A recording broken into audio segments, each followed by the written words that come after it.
gente volta a falar aqui do conflito entre Israel e Irã, à medida em que falamos muito da possibilidade da entrada dos Estados Unidos nesse conflito.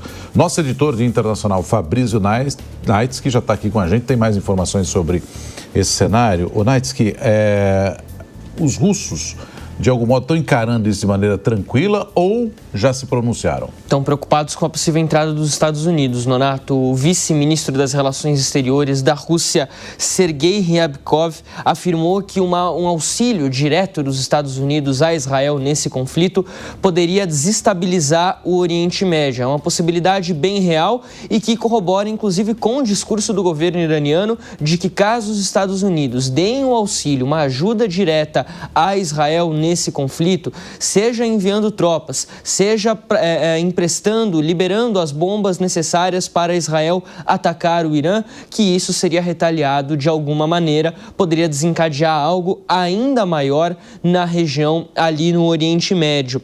Uma outra manifestação bastante importante vinda de Moscou, afirmando que o país está conversando diretamente com Israel e também com o Irã. A Rússia já se apresentou como uma possível mediadora do conflito, uma possibilidade que é rechaçada pela comunidade internacional, que alega uma falta de legitimidade russa, principalmente por conta da guerra com a Ucrânia, mas vale lembrar que, historicamente, a Rússia tem uma boa interlocução com o governo iraniano, isso a gente já sabe há muito tempo, mas também com o governo israelense. Não há uma rusga muito grande entre Rússia e Israel, embora os comentários do Kremlin, vindos do Kremlin, tenham sido considerados mais pró-Irã. Ainda assim, a interlocução entre esses países costuma ser boa. Há uma grande herança histórica entre Rússia e soviéticos, praticamente, e Israel, os judeus em geral. Uma outra manifestação que saiu agora há pouco, os militares iranianos acreditam e têm solicitado que seus países vizinhos evitem a entrada de pessoas no território iraniano para tentar conter possíveis manifestações terroristas dentro do país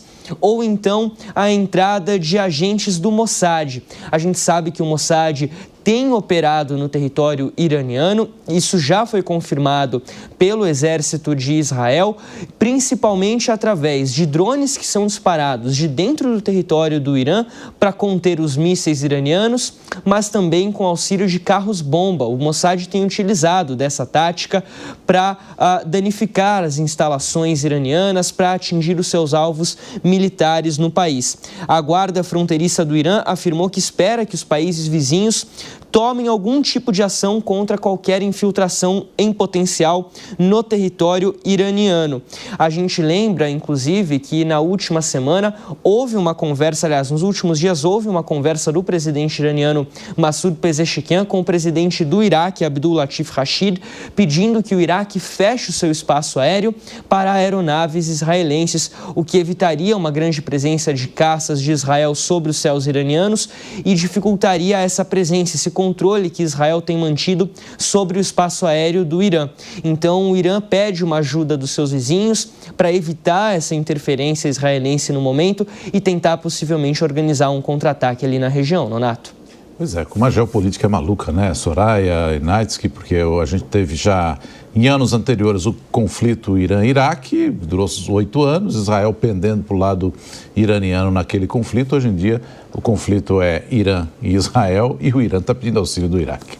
São vários tabuleiros aí se formando. Deixa eu chamar a Deise Ciocari também para a gente analisar, né, essa postura e essa sensação de preocupação, essa manifestação de preocupação emitida pela Rússia, na medida em que ontem Donald Trump, então, faz uma série ali de postagens nas redes sociais, até demonstrando já uma certa participação dentro desse conflito, ainda que esteja em aberta, né, Deise? Mas essa preocupação da Rússia é legítima, já que há um perigo dos americanos entrarem com força militar nesse conflito?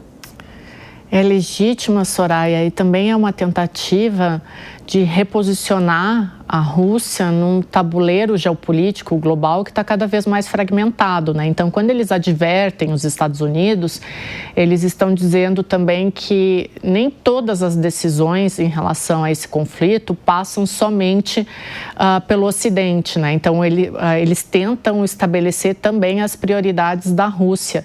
Se a gente for observar um pouquinho, isso tem uma lógica muito parecida com aquela lógica multipolar da Guerra Fria. Rússia e Estados Unidos, né? Então é mais ou menos isso que eles tentam fazer, dizer, olha, as decisões nesse conflito, elas precisam passar também pelos nossos interesses e coloca a Rússia aí também como um agente muito forte nesse tabuleiro global que, de novo, está fragmentado. Então eles chamam a atenção para eles também.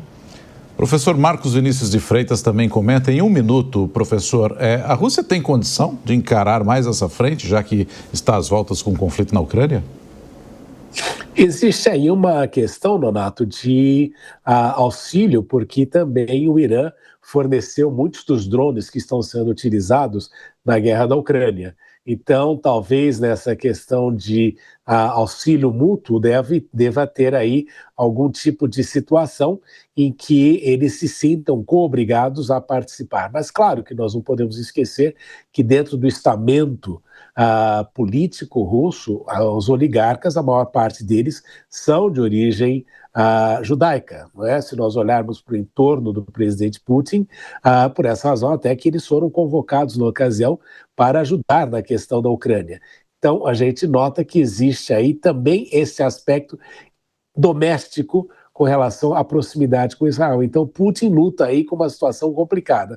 Ao mesmo tempo, manifestar a Rússia como um poder importante, mas também tem a sua agenda doméstica e todas as situações relativas ao apoio que precisa.